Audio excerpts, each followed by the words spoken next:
بسم الله الرحمن الرحيم الحمد لله رب العالمين نحمده ونستعينه ونستغفره ونعوذ بالله من شرور أنفسنا ومن سيئات أعمالنا من يهده الله فلا مضل له وما يضلل فلا هادي له أشهد أن لا إله إلا الله وحده لا شريك له وأشهد أن محمدا عبده ورسوله اللهم صل وسلم على سيدنا وحبيبنا محمد صلى الله عليه وسلم قال الله عز وجل في كتابه بعد أعوذ بالله من الشيطان الرجيم يا أيها الذين آمنوا اتقوا الله وقولوا قولا سديدا يصلح لكم أعمالكم ويغفر لكم ذنوبكم ومن يطع الله ورسوله فقد فاز فوزا عظيما أما بعد السلام عليكم ورحمة الله وبركاته. Alhamdulillah, syukur pada Allah Subhanahu wa taala. Insya-Allah pada malam yang mulia ini, yaitu malam Jumaah, di mana Nabi sallallahu alaihi wasallam bersabda, Sayyidul Ayyam Yaumul Jumaah. Penghulu bagi hari-hari bagi umat Islam adalah hari Jumaat. Hari Jumaat ini merupakan hari perayaan bagi umat Islam dalam seminggu. Adapun Yahudi adalah hari Sabtu.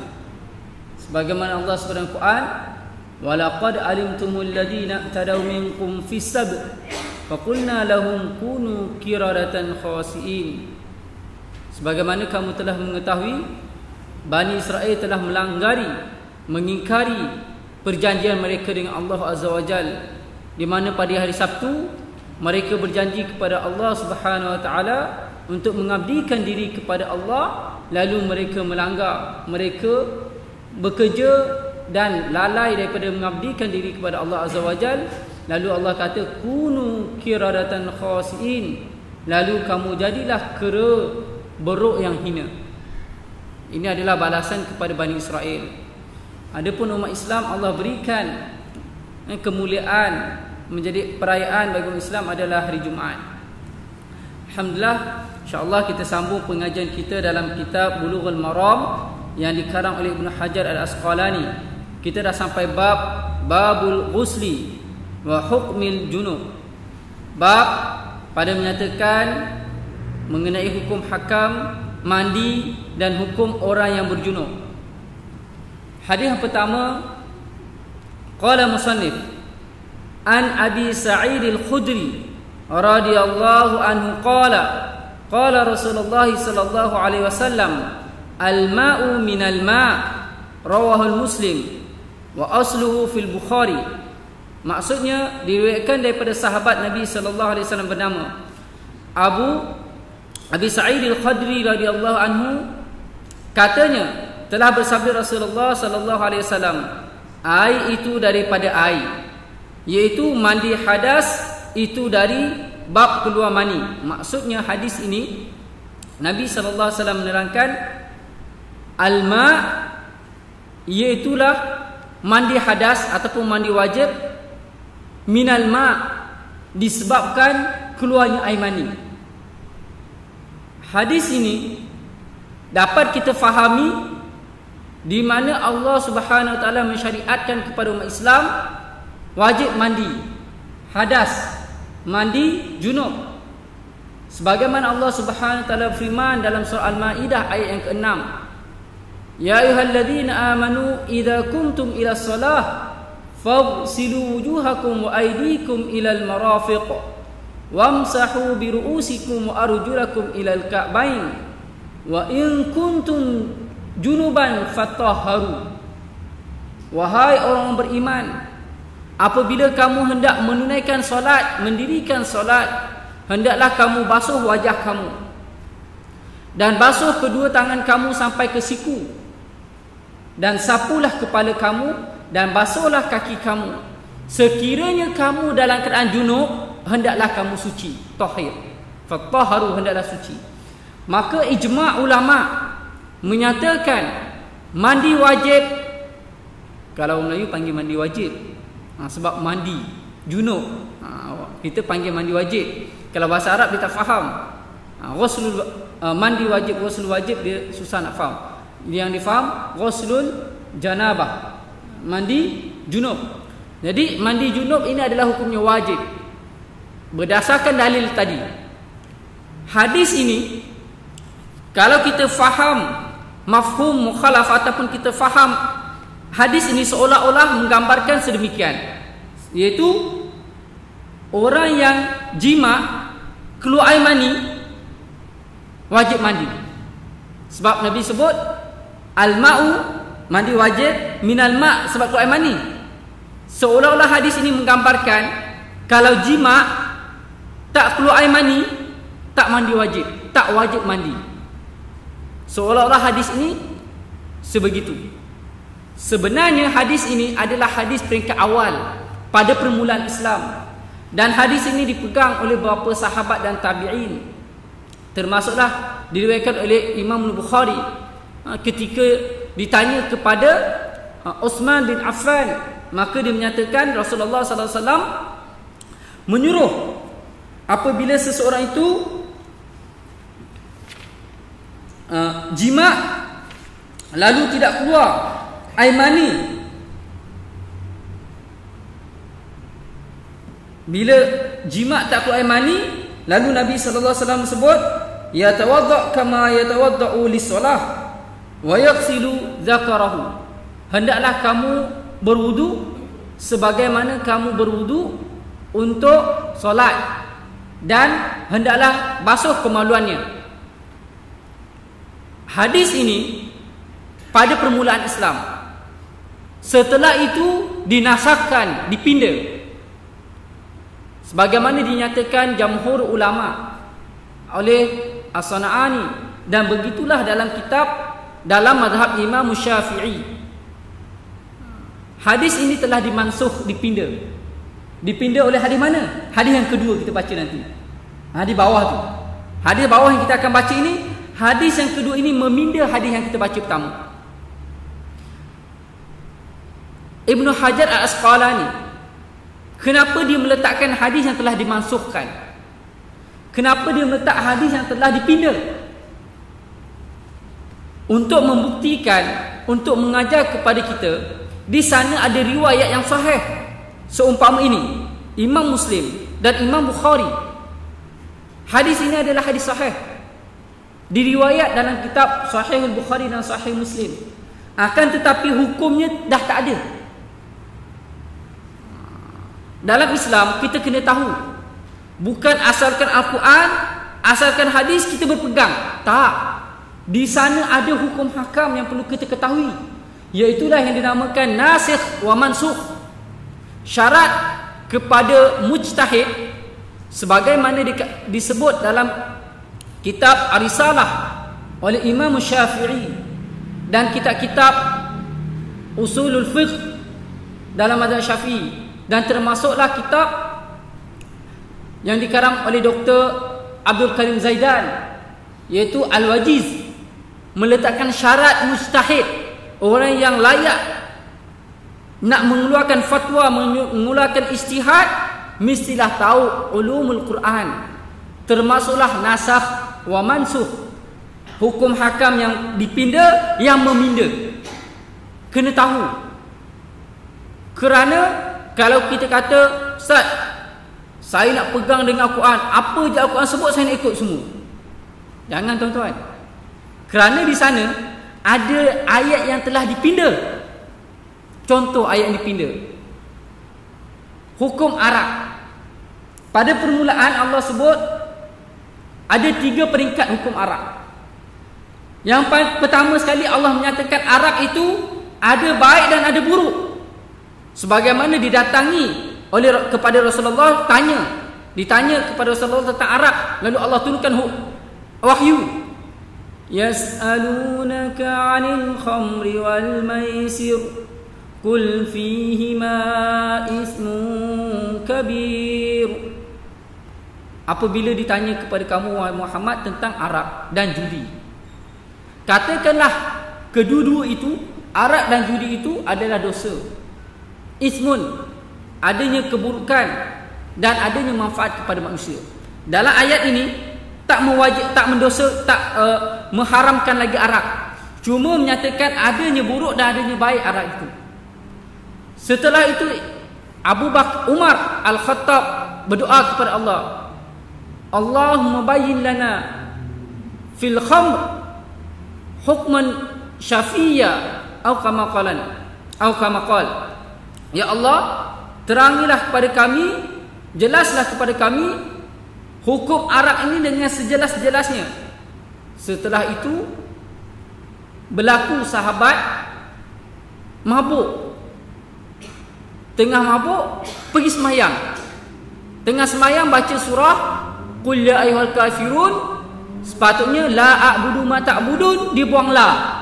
Qul ya ayyuhal kafirun a'budu ma ta'budun. Maksudnya apa? Katakanlah wahai Muhammad, wahai orang kafir, a'budu ma ta'budun. Dia tak sebut la. Aku sembah apa yang kamu sembah. Sepatutnya aku tidak sembah. Dia buang tidak tu, la tu maksud tidak. Aku sembah apa yang kamu sembah. Lari makna. Lalu Allah turun wahyu setelah itu, ya ayyuhalladzina amanu la taqrabus salah wa antum sukara.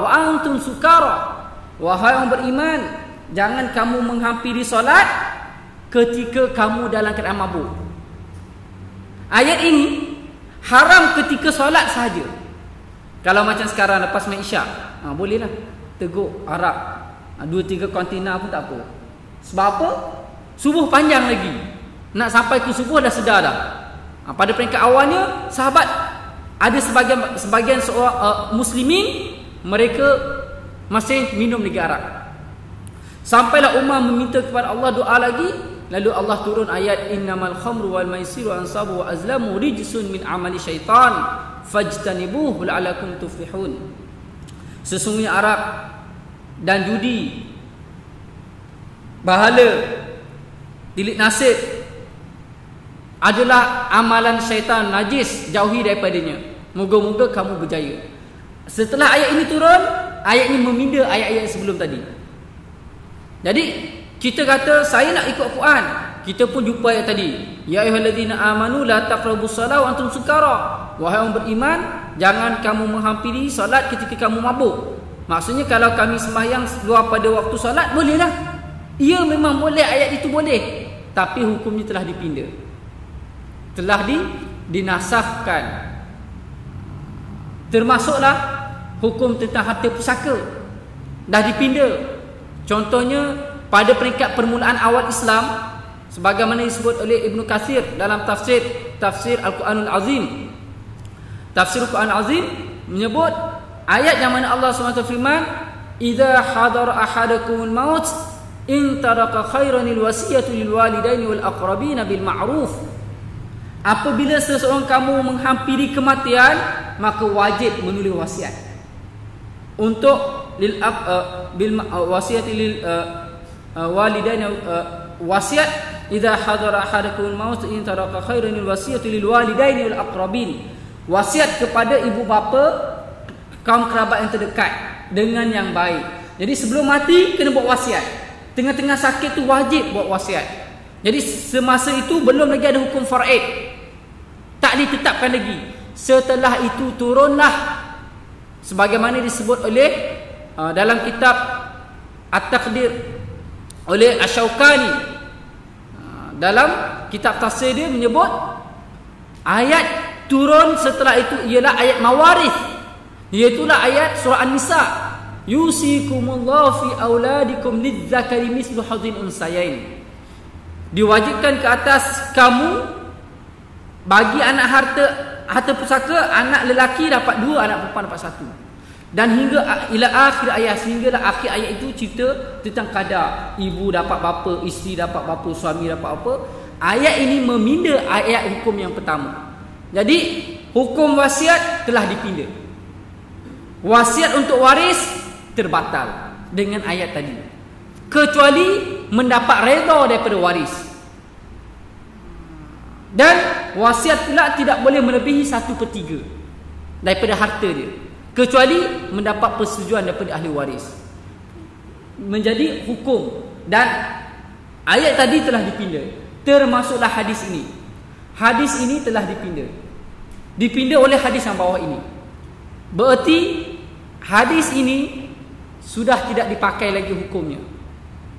Tapi kenapa masih ada? Ya, kerana ini adalah hukum permulaan Islam. Maka dikekalkan, itu adalah hadis Rasulullah. Termasuk Al-Quran dikekalkan. Maka hadis ini dikekalkan dan dinukilkan dalam kitab Sahih Bukhari dan Sahih Muslim. Cuma menjadi masalah, kalau kita tak tahu, kita buka Sahih Bukhari, kita tu jumpa hadis ni, kita terus keluar hukum tanpa kita mempelajari. Tu bahaya.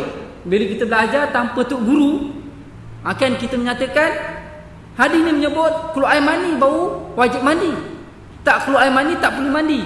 Ya, hadis ini menyatakan sedemikian, tapi hadis ini telah dipinda. Pindanya hadis yang bawah ini. Hadis yang kedua. Wa an Abi Hurairah radhiyallahu anhu qala Rasulullah sallallahu alaihi wasallam, "Idza jalasa baina syu'abiha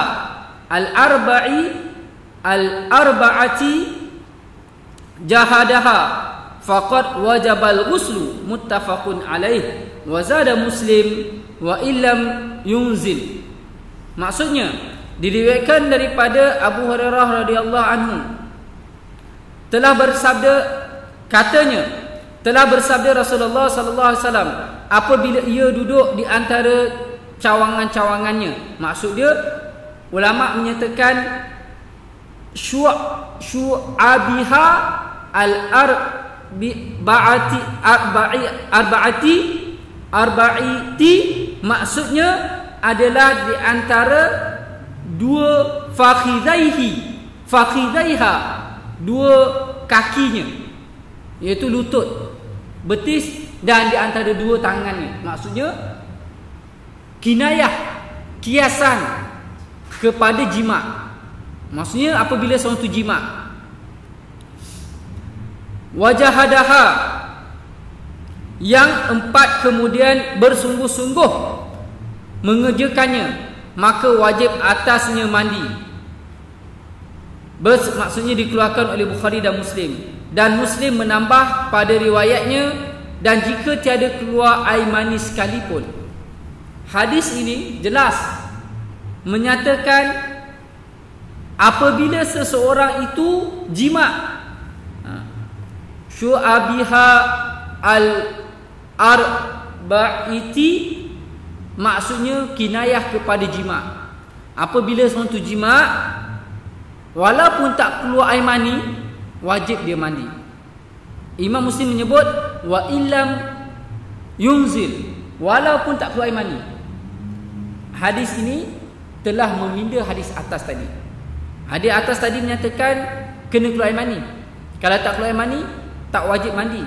Tapi hadis ini menerangkan walaupun tak keluar air mani, wajib mandi. Mandi wajib, hukumnya adalah diwajibkan ke atas dua-dua, suami dan isteri. Dari rukunnya dalam mazhab Syafi'i, yang pertama menghilangkan najis. Sekiranya haid, nifas, wiladah dan sebagainya, hilangkan najis. Kalau janabah, air mani tidak najis. Wadi najis. Kalau ada, hilangkan, wajib hilangkan najis dulu. Yang kedua, mestilah meratakan niat. Yang kedua, niat. Sekiranya dia mandi, mungkin dia niat mandi untuk hilangkan kotoran, untuk hilangkan bau, untuk hilangkan peluh, maka tak terangkat hadas besar dia, masih dikira janabah lagi. Dia mesti niat mandi wajib, ataupun niat angkat hadas besar, ataupun mandi junub, baru boleh. Bahasa Melayu pun boleh, tak ada masalah. Jadi yang ketiga, mestilah meratakan air ke seluruh tubuh. Maksud meratakan air ke seluruh tubuh, termasuklah sendi-sendi, ruang-ruang, bawah celah-celah yang tertutup, wajib disampaikan. Bulu-bulu kena disampaikan. Sekiranya ada yang tertutup, tak sah. Contohnya kita ada lekat cat. Jadi cat dia ada banyak kategori. Kalau jenis in, contohnya marker, pen, dakwat, pen, ataupun in printer sebagainya, dia jenis menyerap. Dia bukan kalih air. Kita basuh-basuh tak tanggal, boleh kita mandi, tak ada masalah, kerana dia menyerap. Dia macam dikiaskan kepada inai. Inai walaupun dia ada color inai tu, tapi inai ini dia tidak kalih air. Air masih menyerap kepada tubuh, masih kena kulit, kerana itu warna sahaja, masih masuk rongga-rongga tubuh kulit kita. Tapi kalau jenis cat besi ataupun liquid yang kita tampal tu, padam untuk pen tu, itu adalah bentuk yang menutup, menyeliputi ruang rongga tubuh badan kita. Kalau ada benda tu tak sah. Ataupun cat, kalau macam cat rumah ni ada seketul juga. Kalau kita kupih, kita cokil, kita alihkan, kita keluarkan, akan keluar seketul. Ini tak sah kalau ada. Termasuk juga wanita yang pakai apa panggil? Dia pakai ikutlah untuk dia punya kuku warna-warni. Allah dah jadikan cantik dah kali ni, dia nak kali hitam tentunya. Warna merah, macam-macam. Dia minat, perempuan ni dia minat lain sikit daripada yang lain. Jadi dicatlah color lain. Dari segi inai, kalau dikiaskan bentuk dakwat yang digunakan, kalau berbentuk seolah seperti inai, hukum boleh tak boleh tu saya tak nak bahas itu. Saya nak bahas dari segi mandi wajib. Kalau berbentuk macam inai, dibenarkan, maksudnya sah mandi dia tu. Mandi dia adalah sah. Sekiranya catnya berbentuk kalih air, boleh dikikih, tak sah mandi wajib dia. Janabah dia kekal ada. Sekiranya dibuat daripada najis, syarat mandi wajib tadi kena tanggalkan najis dulu. Syarat mandi wajib tadi, hilangkan najis, maka tak sah. Termasuk juga orang pakai dai rambut, baik lelaki ataupun perempuan. Dalam hukum dai, mungkin kita dah bahas sebelum ini. Saya nak sebut dari segi hukum orang yang dai rambut dia tu, mandi wajib sah ke tidak sah. Sekiranya dai yang digunakan daripada inai, contohnya janggut, rambut, tidak ada masalah. Sebagaimana kita sebut tadi, inai berbentuk menyerap.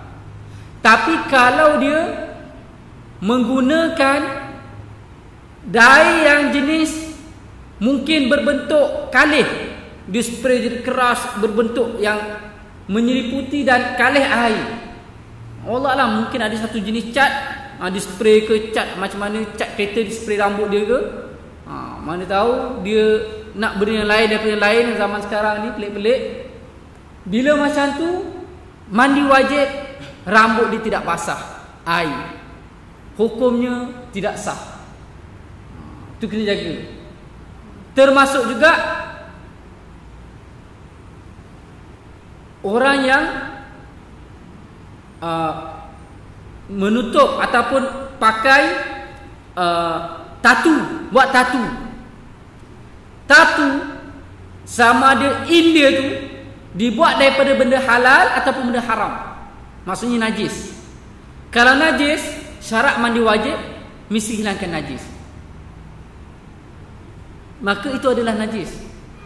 Sebab tatu ini ada sebahagian dibuat in biasa je, ada sebahagian buat in tu daripada benda yang najis. Kalau benda najis, maka tak sah mandi wajib dia. Dari segi hukum tu kita tak nak bahas, kita nak sebut sah ke tidak sah mandi janabah itu. Kalau dan zaman sekarang ni dah banyak kanak-kanak ataupun dia beli jajan ke, beli snack, kuih-kuih, biskut-biskut ke, ada jenis stiker. Kadang-kadang tu pergi orang yang peminat-peminat bola ni, dia tampal kelab ataupun negara bola dekat pipi dia lah. Kadang-kadang wanita tampallah atas dada dia lah, nak tunjuk, na'udzubillah. Ini semua budaya-budaya bukan daripada Islam. Jadi tampal sini, tampal sana. Dan ada yang jenis macam stiker, tampal. Benda ini dia jenis kalih air, stiker. Dia boleh cabut macam tu, macam plastik. Tak sah, mandi wajib. Kerana apa? Anggota itu tidak kena air, maka hukumnya wajib diulangi.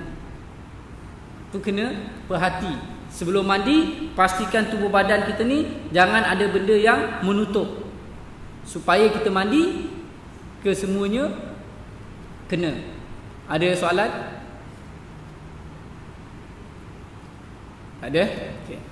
Hadis yang ketiga, wa an Ummu Salamah wa hiya imra'atu Abi Talha qalat ya Rasulullah inna Allah la yastahyi minal haqq fa hal 'alal mar'ati al-ghuslu idza ihtamalat qala na'am idza ra'aitil ma'. Hadis muttafaqun alaih. Diriwayatkan daripada Ummu Salamah radhiyallahu anha bahwasanya ia adalah isteri Abi Talhah radhiyallahu an. Katanya, dia bertanya kepada Rasulullah, wahai Rasulullah, bahwasanya Allah tiada malu, maksudnya Allah tidak malu daripada yang sebenar, daripada perkara benar.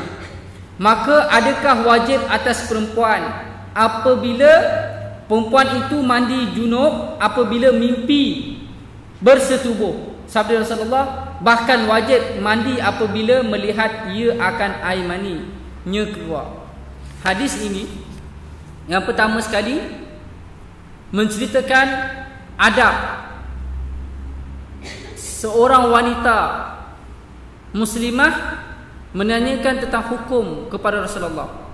Dalam perkara benar tidak ada malu. Walaupun Nabi sebut al-haya syu'batun minal iman, malu satu cabang daripada cabang-cabang iman. Malu ini adalah satu cabang daripada cabang-cabang iman.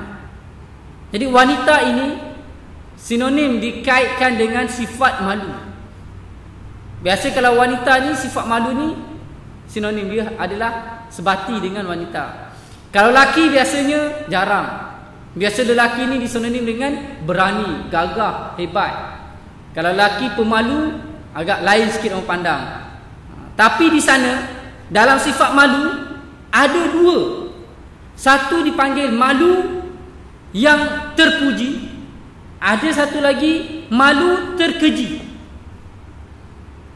Malu terpuji, malu daripada melakukan maksiat, malu melakukan perkara yang dilarang dalam Islam. Dia malu, malu mendedahkan aurat, malu melakukan maksiat, malu kepada Allah Azza wa Jalla. Maka malu ini benarlah sebagaimana Nabi sebut al-haya syu'batun minal iman. Malu itu satu cabang daripada cabang-cabang iman. Maka malu sedemikian adalah benar dalam Islam. Malu satu lagi, malu tercela. Malu yang tercela ni adalah malu dengan kebenaran. Dia malu nak tanya kebenaran, tak tahu tapi malu nak tanya. Belajar, contohnya belajar dalam sekolah, ustaz, cikgu, guru ajar, semua faham, dia tak faham, dia malu nak tanya. Kalau aku tanyakan, dia orang kata aku ni bodoh, dia pun malu. Maka kebodohan itu kekal. Kalau ditanya, mungkin masa itu dia bodoh, ya. Setelah ditanya, dia faham, hilanglah kebodohan itu, hilanglah perkara yang dia tak tahu itu. Tapi bila dia malu, benda yang dia tidak tahu itu berkekalan. Ataupun malu daripada perkara yang benar, malu bertanya dalam perkara yang benar, maka itu adalah tercela. Sebagaimana disebut, walaupun wanita boleh menanyakan kepada Rasulullah. Ini dalil wanita boleh menanyakan hukum hakam. Malah di sana ulama membenarkan atas dasar untuk mengetahui fatwa, boleh menyebut keaiban ataupun keburukan suami. Sebagaimana Abu Talhah Hindun, dia datang Abu Sufyan, dia datang kepada Rasulullah, bagi tahu suami aku ni seorang fasih, orang yang kedekut. Boleh tak aku ambil harta, aku curi duit dia, kerana dia kedekut. Bagi tu kira susah sangat nak bagi duit, nak bagi nafkah. Nabi kata ambil sekadarnya. Maksudnya ditanya kepada Rasulullah, di situ adanya keaiban suami dia, dibenarkan atas dasar untuk mengetahui hukum ataupun fatwa. Dan termasuklah menanyakan sesuatu benda yang dari segi adatnya mungkin malu buat seorang wanita itu menanya, tapi dibenarkan dalam Islam. Dalam bab ini hukum hakam dibenarkan. Tetapi di sana ada batasan. Batasan maksudnya walaupun Islam membenarkan, tetapi bukan menjadi satu kebenaran untuk kita membuka menjadi satu perbahasan, menjadi satu perkara yang dikatakan tidak ada moral, akhlak. Contohnya dalam Islam, hukum jima, benda ini dibenarkan kita bertanya, tetapi ada di sana perkara yang perlu kita kena jaga. Janganlah sampai kita ajar kepada, daripada kanak-kanak kita dah ajar dia. Maksudnya daripada kecil kita dah dedahkan, lepas tu nak buat praktikal pula. Jadi maksudnya pendedahan sedemikian memerlukan kita lihat dan kaji.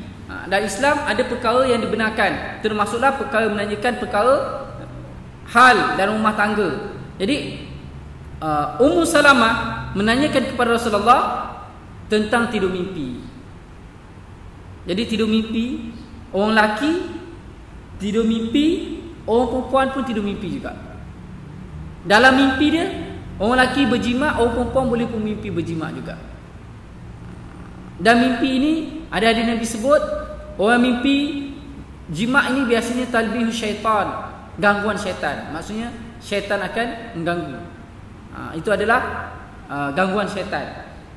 Jadi mimpi bersetubuh ini, hukum dia apabila keluar air mani baru wajib mandi. Tak keluar air mani tak wajib. Ada perbezaan dengan jima. Jima keluar air mani ataupun tak keluar air mani, idza yaltaqiyani khitanani wajibul ghusl.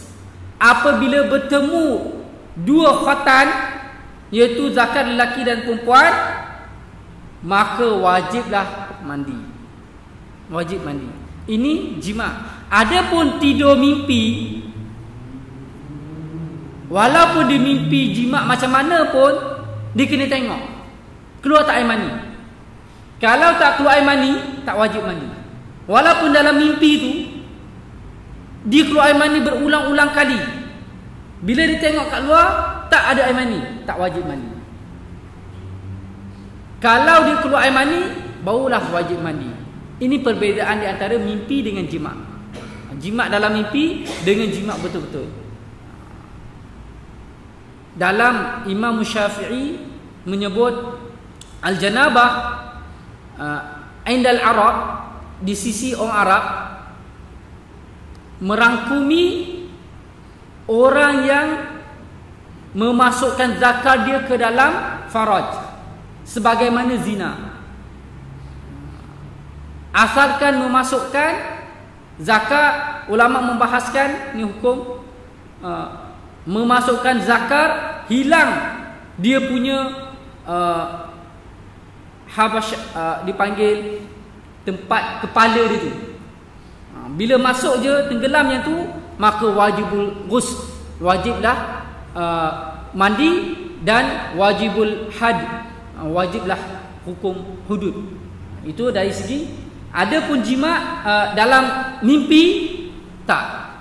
Dalam mimpi syarat dia keluar air mani. Walaupun dibangun, saya tak mimpi apa pun tapi keluar air mani, wajib tak mandi? Wajib mandi. Walaupun dia tidur tidak mimpi apa-apa, tapi keluar air mani. Dia kata saya tidur tak ada mimpi apa-apa pun, tapi ada air mani, memang itu adalah air mani, wajib mandi. Ada sama ada keluar air mani dengan mimpi ataupun tak mimpi, adalah wajib kena mandi. Dari segi perempuan, ya, memang perempuan pun akan tidur mimpi juga, sama. Cuma di sana kalau adalah adab tidur, perempuan digalakkan sunnah tidur menerap. Orang lelaki tidur sebagai Rasulullah, sama ada mengiring macam ni ataupun letak tangan, tidur tegak macam tu, letak tangan di atas. Ini ada sunnah Rasulullah kalau kita tidur. Jadi biasanya mungkin pemikiran kita dan sebagainya boleh menandakan mimpi. Apa yang kita lihat dan sebagainya menandakan mimpi. Dan bila kita mimpi, tak wajib lagi mandi. Yang wajibnya bila kita lihat ada air mani. Bila ada air mani, barulah wajib mandi. Ada soalan berkaitan hadis ni?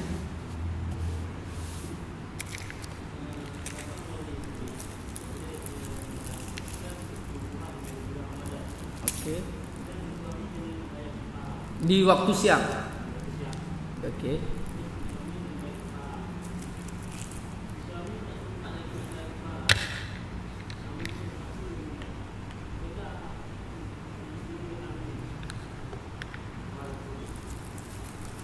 Okey, kafarah soalan, seorang jima' dengan isterinya dalam bulan Ramadan di siang hari ketika puasa, maka diwajibkan ke atas dia kafarah. Sama ada memerdekakan hamba, zaman sekarang mungkin dah tak ada, ataupun puasa 2 bulan mutatabi'ain, syahrain mutatabi'ain, 60 hari, 2 bulan berturut-turut, ataupun it'am masakin, 60 orang, memberi makanan kepada 60 orang kalau dia tak mampu. Dia kena ikut tertib. Merdekakan hamba, tak mampu, tak ada. Puasa 60 hari, usaha dulu 2 bulan berturut-turut, dapat 59 hari, batal, selak, jadi tak mampu puasa esoknya, dikira kosong balik. Dapat 59, esok miss 1, kira kosong balik esokannya. Jadi tak mampu juga, asyik kena berhenti lagi lah. Zaman sekarang mungkin ada yang mampu. Jadi kalau tak mampu, dah cuba, ataupun faktor usia dan sebagainya, it'am masakin, beri 60 orang fakir miskin. Adakah wajib kepada ahli waris sekiranya dia mati tak sempat? Mungkin dia tak sempat nak qada lagi, tak habis lagi Ramadan tu, dia mati dulu, ataupun sebagainya, terlupa dan sebagainya. Yang ada hadis, iaitulah datang kepada Rasulullah seorang lelaki menyatakan, ya Rasulullah, ibu aku telah meninggal dan dia ada tinggalkan puasa. Adakah wajib ke atas aku untuk mengqadanya? Lalu Nabi tanya, sekiranya, hadis ini Bukhari Muslim, sekiranya kamu ada hutang dengan manusia, kamu perlu bayar tak? Dia menjawab, ya, kena bayar. Lalu Nabi menyebut, apatah lagi sekiranya berhutang dengan Allah, lebih layak, maka lebih utama, lebih layak kamu kena bayar. Wajib ke atas walinya puasa ganti kepadanya. Maksudnya Nabi suruh wali itu puasa. Daripada sini sebagai ulama kiaskan, ada pandangan bukan Imam Syafi'i, pengikut Syafi'iyah, terutamanya kebanyakan ulama yang berada di Nusantara ini, mereka mengambil kias daripada hadis ini, walaupun orang tu tinggal solat, kena bayar kafarah juga. Ini adalah kias, dan pandangan itu agak mungkin lemah. Dan ada sebahagian yang kiaskan juga, termasuklah sebelum bagi harta pusaka. Kalau dalam faraid, sebelum nak agih-agihkan harta pusaka ni kan mati, kan dah meninggal, jadi harta dia tu jadi harta pusaka. Sebelum agih-agihkan harta pusaka, yang pertama sekali dia kena tunaikan hutang. Hutang terbagi pada 2, dainullah, dainul makhluk. Hutang dengan Allah termasuklah zakat, haji. Kalau tak buat haji lagi, haji badal. Untuk orang yang mampu lah. Saya mampu tapi muda lagi ya. Kan tak sedap. Dah awal-awal pergi haji nak pergi disco, nanti tak sedap pula. Dia nak enjoy dulu. Jadi biar lambat sikit. Jadi tak sempat. Ingat umur panjang. Ingat masa pencen nanti nak pergi haji. Rupanya tak sempat pencen lagi. Allah dah jemput dulu. Bila macam tu, ahli waris dia kena haji badal, buat haji. Itu dipanggil hutang dengan Allah. Ataupun kafarah. Kafarah yamin, kafarah sumpah. Ataupun nazar dia. Wajib ke atas aku puasa kalau aku dapat sekian-sekian. Keluarga dia tahu. Dia kena bayarkan, kafarah buatkan. Termasuklah mana-mana kafarah. Kafarah yamin ke, kafarah puasa ke, kafarah zihar ke, kafarah apa-apalah kafarah. Itulah denda yang dikenakan. Maka daripada duit harta pusaka tu, duit dia tu dilangsaikan dulu, barulah pergi kepada hutang manusia. Hutang manusia barulah pergi wasiat, barulah diagih-agihkan.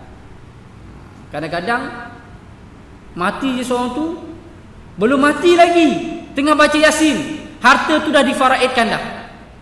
Ni aku ni kau, ni aku ni kau. Orang tu aku tak mati lagi. Orang tengah sakit tu dia dah bagi tahu, aku tak mati lagi. Jadi dah dibagi-bagi. Kadang-kadang bila dah mati, orang datang minta hutang. Ahli waris kata apa? Orang tu dah ada dalam kubur, dah gila minta dalam kubur tu. Dia tak faham. Sebenarnya harta pusaka tu kena bayar dulu. Tak kira lah.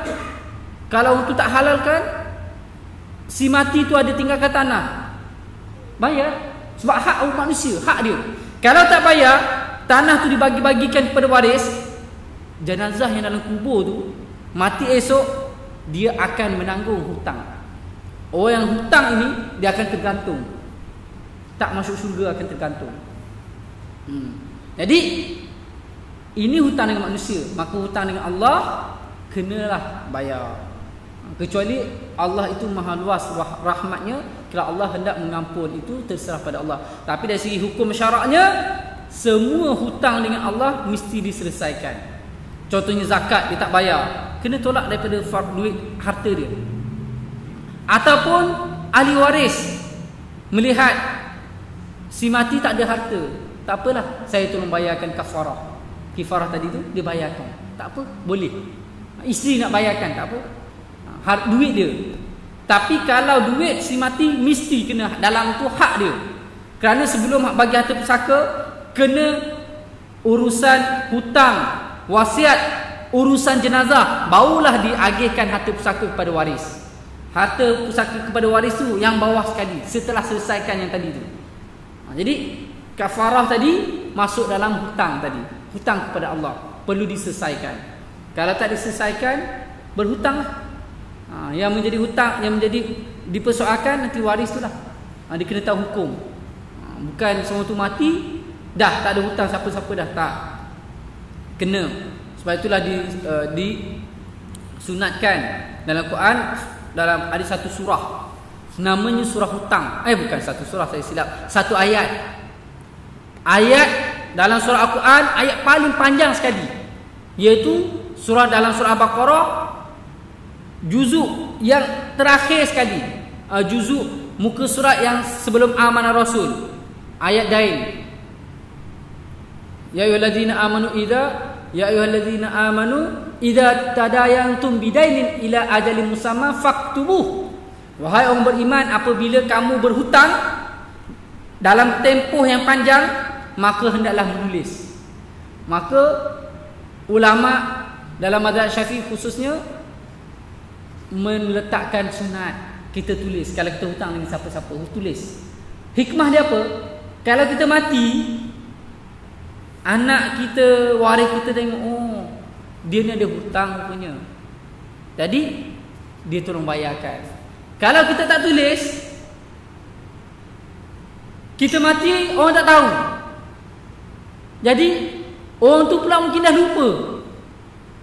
Dia nak minta tapi dia lupa, banyak orang hutang dengan dia. Dia tahu, dia ingat masa mana masa dalam kubur nanti. Amalan dia pun tengah tak cukup. Takkan dia nak halalkan. Dia minta. Masa tu memang suka kena bayar. Bayar bukan dengan RM dah, dengan pahala kita. Kalau tak ada pahala dah, maka ambil dosa orang tu. Jadi perkara ini Nabi Allah SWT sebut dalam Quran, suruh kita tulis. Jadi sunat kita berhutang, termasuk hutang dengan Allah. Hutang dengan Allah tak bayar kafarah lagi ke? Puasa contohnya wanita, muslimat mungkin di antara orang yang selalu tak sempat qada, ataupun bulan Ramadan biasanya kadang uzur, tak sempat nak puasa penuh, mungkin 3 hari ataupun seminggu kerana uzur. Bila uzur kena qada, mungkin sibuk dengan kejaya ke, ataupun anak ke, sibuk sini tu sana, dah sampai setahun. Tengok 2 tahun, 3 tahun tak bayar dia punya fidyah. Bila macam tu, disunatkan dia tulis. Kerana apa? Kalau dia mati, ahli waris dia tolong bayarkan fidyah dia tu. Tu hikmah dia. Tu hutang dengan Allah. Kita tak tahu. Kita tak taubat, Allah kita tahu Allah terima ke tidak taubat kita. Tu kalau taubat. Kalau tak taubat, maka hutang itu hutang dengan Allah, maka disunatkan. Maka jawapan dia, ya, kena bayar. Lagilah kalau dia berwasiat. Ada sebagian wasiat, ketika dia nazak, dia bagi tahu, saya ada nazar, ataupun saya ada kifarah, ada hutang sekian-sekian, tolong bayarkan. Maka wajib. Wasiat wajib dinamakan wasiat wajib. Maka wajib kena bayar. Kena tunaikan wasiat itu. Hukumnya wajib kena. Dan jima' di bulan Ramadan memang kena kafarah. Ada soalan lain? Tak ada. Kita terus hadis yang keempat. Hadis yang keempat dalam bab al-janabah. Wa an Anas radhiyallahu anhu qala Rasulullah sallallahu alaihi wasallam fil mar'ati tara fil manamiha ma yara ar-rajulu faqala taghtasil, muttafaqun alaih. Zada Muslim faqalat Ummu Salamah wa hal yakunu hadha? Qala na'am. Famin aina yakunu syabah? Diriwayatkan daripada Anas radhiyallahu an, katanya, telah sabda Rasulullah sallallahu alaihi wasallam pada perempuan yang melihat ia di dalam mimpinya seperti yang dilihat oleh lelaki, iaitu dilihatnya keluar air mani. Sabda Nabi sallallahu alaihi wasallam, hendaklah ia mandi junub. Diriwayatkan oleh Bukhari dan Muslim. Muttafaqun alaih, diriwayatkan oleh Imam Bukhari Muslim. Dan Imam Muslim menambah, Ummu Salamah berkata, adakah jadi ia ini sabda Rasulullah? Bahkan maka jika tidak, maka dari mana jadi serupa? Hadis ini di antara menunjukkan i'jazul ilmi dalam sains, di mana Nabi sebut daripada air mani itulah akan menentukan miripnya seseorang itu. Sekiranya mani daripada pihak lelaki lebih, maka benih sperma itu, janin itu akan mirip kepada lelaki. Kalau air mani perempuan yang lebih, dia akan mirip lebih kepada perempuan. Dan ini adalah fakta sains. Dan Nabi sebut yang sedemikian. Tu kalau kita tengok anak kita mirip pada siapa? Maksudnya lebih mani situ. Ini adalah di mana hadis ini menyebut yang sedemikian. Jadi perempuan dia tidur mimpi, hukumnya seperti laki. Hukum seperti laki. Dia bermimpi. Dalam Al-Quran sebut, wa basyiril ladzina amanu wa 'amilus solihati anna lahum jannatin tajri min tahtiha al-anhar kullama rizqu minha min thamarati rizqa qalu hadzal ladzi ruziqna min qablu tubi mutasyabiha wa lahum fiha azwajun mutahhara. Walahum fiha azwajum mutahhara. Orang ahli syurga ini Allah sebut, berilah berita gembira kepada orang beriman. Wa basyiril ladzina amanu wa amilus solihat. Berilah berita gembira kepada orang beriman dan orang mengerjakan amal soleh, bagi mereka itu syurga. Di bawahnya air yang sungai yang mengalir. Saya nak ambil fokus dekat wa azwajum mutahhara. Dan bagi mereka itu isteri-isteri, bidadari-bidadari yang suci, mutahhara. Mufassirin menyebut maksud azwajum mutahhara, isteri-isteri yang suci. Yang pertama, mereka ini suci daripada haid dan nifas. Berarti bidadari tak ada haid dan tak ada nifas. Sepanjang tahun sentiasa lampu hijau, tak ada lampu merah. On je, tak ada lampu merah. Dan maksud mutahharah juga, dia tidak ada benda keji. Contohnya najis, kencing, berak, kentut tak ada. Ratu cantik dunia, kentut bau busuk.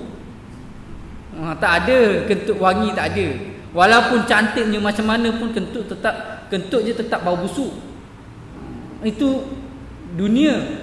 Tapi bidadari akhirat mutahharah, suci. Dan termasuk yang dimaksudkan azwajul mutahharah, wanita bidadari ini tidak pernah disentuh oleh jin dan manusia. Berarti wanita-wanita dunia ini ada sebahagiannya dia tidak disentuh oleh manusia, tapi disentuh oleh jin. Sebab itulah di antara yang diajar oleh Rasulullah masa tandas, Allahumma inni a'udzubika minal khubuthi wal khaba'ith. Ya Allah, aku lindung kepada Engkau daripada jin, syaitan, lelaki dan perempuan. Sebagaimana kita sebut, adab masuk tandas tu kan, khubus wal khaba'ith. Jadi jin ini, ada jin yang dinamakan asyik wal asyiqah. Asyik ini jin lelaki cinta kepada perempuan manusia. Asyiqah ini jin perempuan cinta kepada lelaki manusia. Dan dia ini akan ada syahwat dan keinginan. Dan sampai ada ulama membahaskan hukum, boleh ke tidak boleh manusia kahwin dengan jin. Sehingga ada ulama menyatakan dibenarkan kepada lelaki kahwin dengan jin. Dan ulama sepakat menyatakan haram perempuan kahwin dengan jin. Laki boleh kahwin dengan jin, tetapi perempuan tak boleh kahwin dengan jin. Kenapa? Kerana ramai wanita kat luar sana mengandung nanti mengaku, saya baru kahwin dengan jin bulan lepas. Mana jin? Memanglah tak nampak, sebab dia jin. Nanti ramai yang mengaku macam tu. Jadi hukum wanita haram kahwin dengan jin. Jadi sampai ulama menyatakan sedemikian. Berarti ada wanita di dunia ini, mereka tidak disentuh oleh lelaki manusia, tetapi dia disentuh oleh lelaki jin. Ada. Di antara tanda-tanda lelaki ataupun perempuan yang disentuh oleh jin, apabila dia telah bersama dengan isteri ataupun bersama dengan suami, setelah itu dia mimpi lagi dan keluar air mani. Itu di antara tanda-tanda yang kena gangguan jin, disetubuhi dengan jin. Banyak kisah-kisah. Dan saya pernah jumpa dan saya pernah merawat seorang wanita yang dia sentiasa diganggu oleh jin dan sentiasa diajak untuk jima, untuk bersetubuh dengan dia. Setiap kali dia kata, setiap kali saya nak tidur, nanti saya akan nampak lembaga warna putih ataupun lembaga tu datang menghampiri dia. Kadang-kadang bisik dekat telinga dia, ajak untuk berjima. Dalam keadaan dia sedar. Kadang-kadang sampai dia keluar air mani. Dia kata sampai dia dah letih, kadang-kadang sampai tiap hari dia kena mandi wajib. Dan saya pernah jumpa orang macam ni. Ini adalah gangguan syaitan, jin. Maksudnya jin. Wanita bila dia mimpi, sama je laki dan perempuan. Laki pun sama. Laki pun ada yang diganggu oleh jin. Itulah di antara adab walaupun kita dalam rumah seorang-seorang, jaga. Maksudnya jangan terlalu seksi, kerana jin dia akan sentiasa ikut. Walaupun kita mandi, jaga. Janganlah kita, jelas tak haram, tak ada masalah. Cuma dari segi untuk adab ataupun untuk jaga. Kadang-kadang kalau kita terlalu seksi, jin dia akan ikut. Tak ada masalah, dalam rumah kita nak buka macam mana pun tak ada masalah, selagi mana itu adalah yang bukan ajnabi, maka dibenarkan. Cuma kita sebut kat sini, jin ini dia akan ikut kalau siapa yang terlalu seksi dan sebagainya, asyik ataupun asyikah, dia akan ikut lah. Jadi perempuan dia tidur, dia akan mimpi sebagaimana laki mimpi. Dan laki ataupun perempuan akan diganggu juga jin. Dan mimpi itu kadang-kadang sebab pemikiran, kadang-kadang memang gangguan jin ataupun syaitan. Mimpi bersetubuh itu. Sebagaimana tanda saya sebut tadi, kalau dia telah bersama dengan suami dia, tiba-tiba mimpi pula bersetubuh, ini biasanya tanda gangguan syaitan. Syaitan datang setubuhi dia. Dan kalau tuan-tuan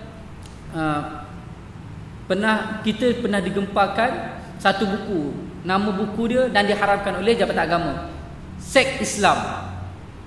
Buku ini pula menceritakan bagaimana kaedah penjermaan dalam seks. Kalau untuk kahwin 4, dia boleh jimat isteri dia serentak 4 orang. Dan fahaman ini adalah salah. Itu penjelmaan daripada syaitan, jin. Qarinah daripada syaitan, jin. Dan orang tu dah bertaubat, wallah alam taubat, tapi kenyataan itu adalah salah. Dan buku itu adalah bercanggahan Islam. Kerana manusia ini tidak ada jelmaan. Walaupun dia mendakwa diri dia itu adalah wali Allah, tidak ada. Itu adalah syaitan. Dia jimat isteri dia 4 orang dan serentak, maksudnya rumah berasingan dalam waktu sama, masa yang sama. Yang ni ada dia, dekat sana ada dia juga, sana yang ketiga, yang keempat pun ada wajah dia juga, dan serentak jimat. Ini adalah penjermaan jin. Maka diharamkan dalam Islam, tak boleh. Itu adalah penjelmaan. Ilmu qarinah, ilmu pakai qarin. Qarin memang ada ilmu qarin. Penjelmaan qarin tu menjelma menjadi wajah dia, qarin. Dan ilmu ini adalah syirik, penggunaan jin. Maka tak boleh. Termasuklah wanita tu, walaupun dikata itu adalah wajah suami dia, haram, tak boleh. Itu adalah penjelmaan daripada syaitan, jin. Tak boleh. Ada soalan? Ada? Tak ada? Okey. Soalan? Tatu? Okey. Okey. Soalan, ada mualaf masuk Islam tapi tatunya masih ada. Tatu tu zaman masa dia bukan Islam. Apakah hukum dia? Okay. Saya pernah jumpa ramai. Ada yang saya jumpa daripada Sarawak, Sabah pun ada. Dan sebahagian tatu tu melambangkan bangsa ada. Dia tatu tu untuk melambangkan dia punya suku kaum ada. Dan ada tatu tu melambangkan level sihir dia, level macam Sami. Sami bila dia naik satu pangkat, dia akan buat tatu. Tatu tu lambang dia punya Buddha dia, dan ukiran dia punya bacaan-bacaan sihir Buddha dia. Okey. Yang pertama saya sebut tatu yang berbentuk, adanya bentuk seruan.